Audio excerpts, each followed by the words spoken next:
Foundation engineering is an area where interesting machines are used, so that means the models are interesting too. This one is made by BYMO and it's the Bauer BG40, and it's configured with a Kelly bar and drilling bucket. This model first appeared back in 2007 as a continuous flight auger, and the BG40 is no longer listed as a current machine in the Bauer catalogue. The model comes factory sealed, but the first thing to say is there are no instructions provided, and that's a pity because it's a bit complex if you don't know anything about piling rigs.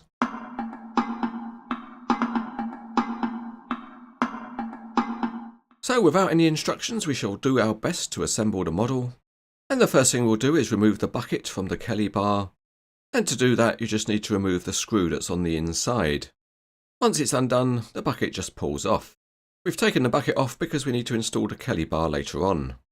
There are a couple of lengths of plastic ladder included, and they clip onto the leader.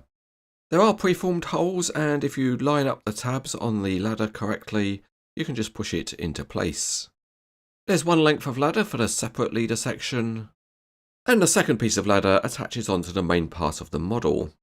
The only tip is the ladder is a little bit delicate, so make sure everything lines up, or your two-piece ladder will have more pieces. To convert the model from the transport mode, we lower the access platform that's outside the cab, and we also need to extend the crawler tracks to a working width. The other thing you'll notice is that there's no counterweight, so we'll whistle up the giant hand to fit it on. So that's the base of the model ready, and before we extend the leader we need to add on the sledge. It has the rotary table permanently attached, and it just slides over the end of the leader. With that done, we can then add on the separate section of leader, and as you can see that has a solid connection. It just slots over and that makes it nice and robust. And for that little bit of extra security there's a big pin that you just push in. With the leader down, it's probably the best time to start reeving up the model. And the first thing we'll do is take some rope from the crowd winch. This is what's used to force the sledge down during drilling. And we need to take the rope firstly up to the top of the leader and feed it through. We'll leave that there and then get on with the next piece of reeving. And this rope is used for the auxiliary winch.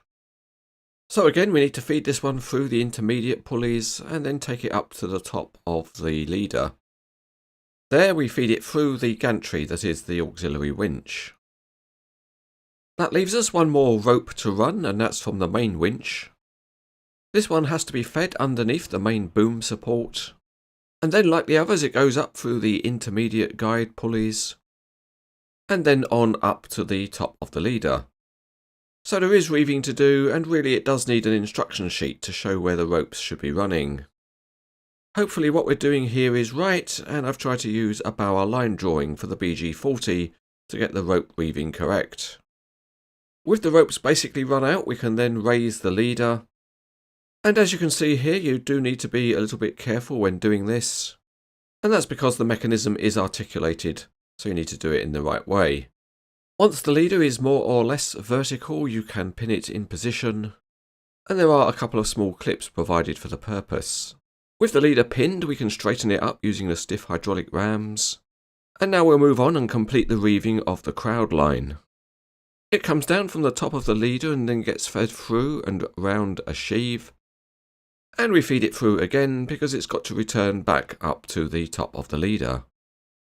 Here we are back at the top, and it gets fed over the second of the sheaves that are in the top of the leader. And then it goes back down where it gets tied onto the tensioning cylinder. This is a plastic non-functioning part, and here we see the rope tied on. Next we feed the Kelly bar in through the rotary table, and you can see why we had to take the bucket off.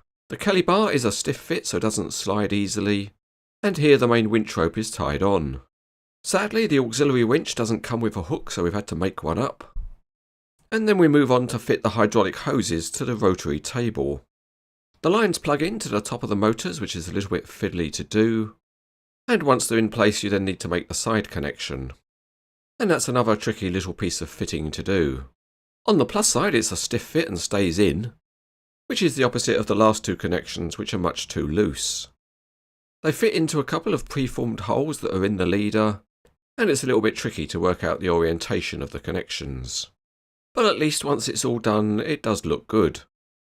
To further tidy the cables up, there are a couple of plastic clips included. We're in the home stretch now, and there are a couple of access platforms to fit. And this big one slots in easily around the top of the rotary table. And there's a smaller access platform on the side, but it's a very loose fit.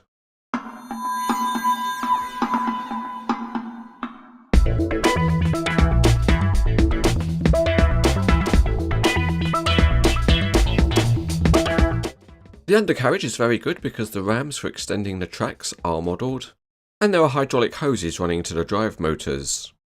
The metal tracks are nice and the track frames have steps, but there are no working rollers. One very nice detail are the etched grills in the sides of the body, and the cab is also very good with its interior details. One area not quite so good on the review model was the colour match of the yellow on the counterweight.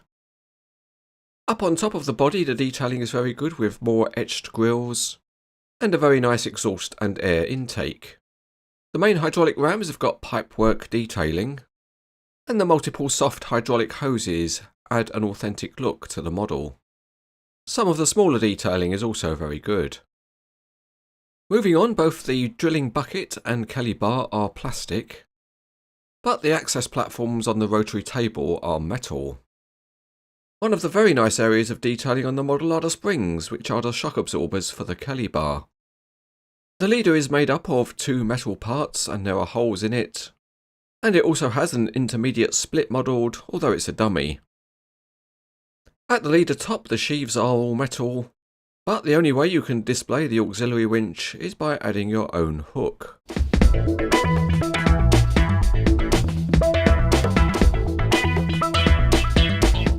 Let's take a quick look around the features we haven't already seen.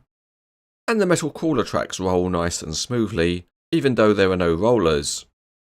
A nice touch is the folding access ramp, which reduces the transport width. And the engineering of the rotation is good. It's nice and smooth, and there's no rocking. The engineering of the Kelly bar is not quite so good, you can't rotate it, and it doesn't slide easily, but at least the drilling bucket has an opening flap. Two of the winches on the model are also not the best. The main winch is operated by a key and there's enough friction to act as a brake, but you can't use it so well because the Kelly bar doesn't slide. The other two winches don't have any brake at all, and there's no friction either. That's a pity because it means you can't really tension the ropes properly, so it's harder to get a nice pose on the model. The BG40 is quite a big machine, so let's see how the model sizes up. And if we go for a dim check, it's about 22 inches or 56 centimetres to the top of the leader. One very good aspect of the model is that you can display it as a transport load. And if you've got suitable trucks, you can carry other parts as well.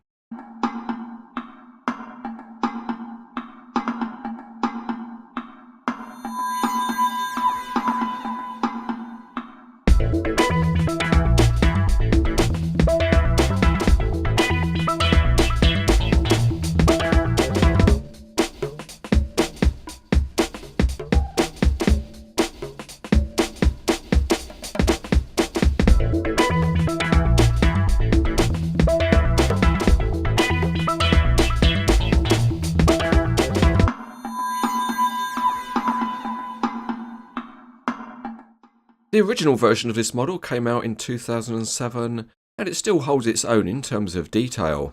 Some other things are not quite so good, it certainly needs some instructions, and some of the working functions are not engineered quite so well.